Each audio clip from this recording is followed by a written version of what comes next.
بالاخره باید یه وقتی وایسیم بالا سر اصلاح خودمون. تا کی میخوام از خودمون فرار کنیم؟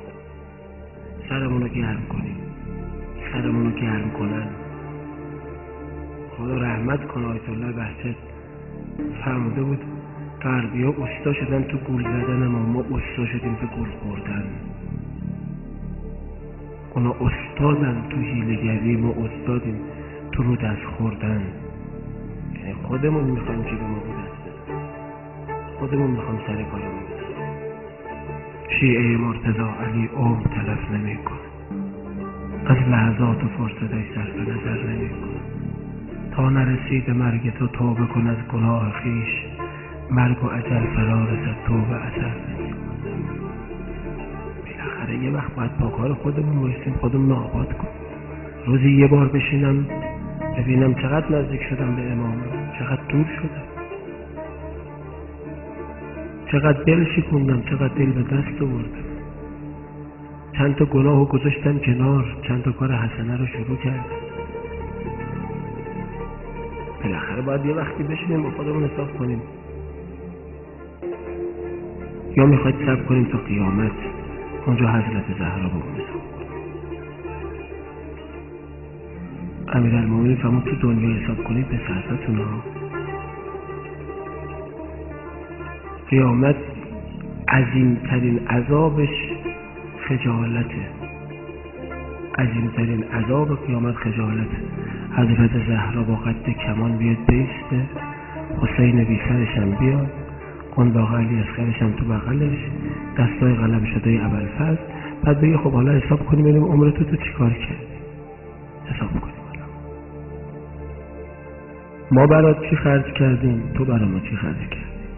با خودمون بیام تو دنیا حساب کنیم، آخرت حساب بکنن سخت میشه. امروز اسمت از گناه بخوایم، فکر گناه هم تو قلب ما نیاد. اگه دلمون تحت تصرف عبی عبدالله قرار بگیره، فکر گناه هم توی دل ما راه پیدا نمیکنه. یه ذره فکر کن، خودمون رو رها کنیم از یه سری قیود، از تکبر، از خودخواهی، از کینه، از حسادت. اینا رو دور کنیم، واقعا بشینیم فکر کنیم من 30 سال خدا بهم عمر داده، این همه نعمت، چی کار کردم؟ خودم رو تونستم نجات بدم، دست خودم رو تونستم بگیرم، رو پا خودم وایستادم یا نه وبال اهل بیتم. حالا تو دنیا که هر هفته امام زمان هی باید ریش گرو بذاره خدایا نفهمید گناه کرد، وقتی پرونده من پیشش میبرم بیایم یه ذره همراه بشیم با اهل بیت، بار نشیم رو دوششون. دنیا که باید جور ما رو بکشه، من گناه کنم مهدی فاطمه خجالت بکشه، من گناه کنم امام زمان دعا کنه، نماز بخونه جبران بشه. تو برزخ هم که باید بیام دوباره اونجا من افتاده زنی خورده دست من بگیرن. چرا؟ چون تو دنیا برای حسینشون گریه کرد. اونا کریمن، بی خیال ما که نمیشه، ما رو که رها نمیکنه. تو قیامت هم همینطور. بابا من میگم بیاید همراهی کنیم با کنارشون بایید. حضرت امام 40 سال با خودش کرد، 40 سال برای خودش وقت گذاشت که وبال نباشه برای کسی. 40 سال.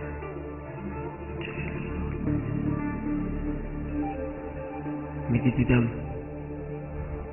شیخ حسن علی نخودکی تو ایوون داره نماز شب میخونه، واسه اینکه زن و بچه اذیت نشن زمستون، تو رکوع 4 سال برف رو کمرش نشسته. اونی دست کار میشه که تزکیه کنه، اونی که سر سفره تهجد باشه، سر سفره نماز شب باشه، اونی که زبونش مقدس باشه، اونی که پشت هر عملش 1000 تا آیه قرآن باشه، 1000 تا استدلال فقهی باشه. جاهای دیگه وقت گذاشتن وقت تلف کردنه. اونجایی که باید عمرمون رو صرف بکنیم و آبادش بکنیم وجود خودمون. ما اگه آباد بشیم از کنار هر خرابه‌ای که بد بشیم آبادی درست میکنیم. تا خودم خرابم، تا حالم از گناه به هم نخورده، چجور میتونم جلو گناه بگیرم؟ اولین مرحله امر به معروف ادباره، یعنی از درون نخواهیم. از درونت بدت بیاد از گناه، میگن انکار قلبی.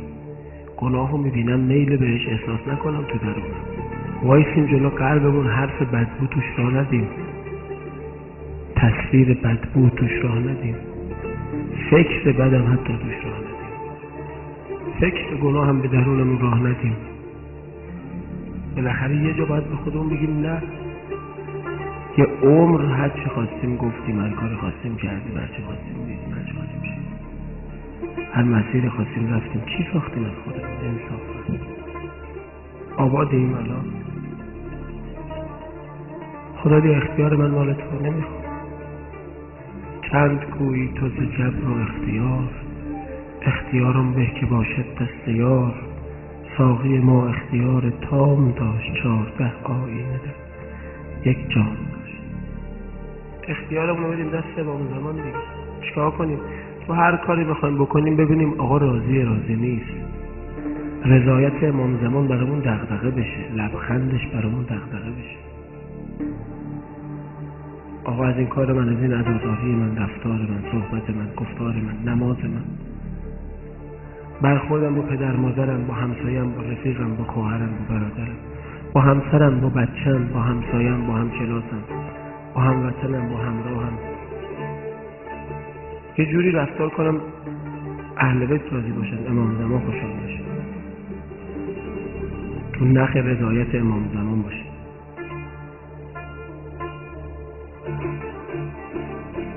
واجب اگر قیاست محشر با علی، شرم از رخ علی کنم کمتر.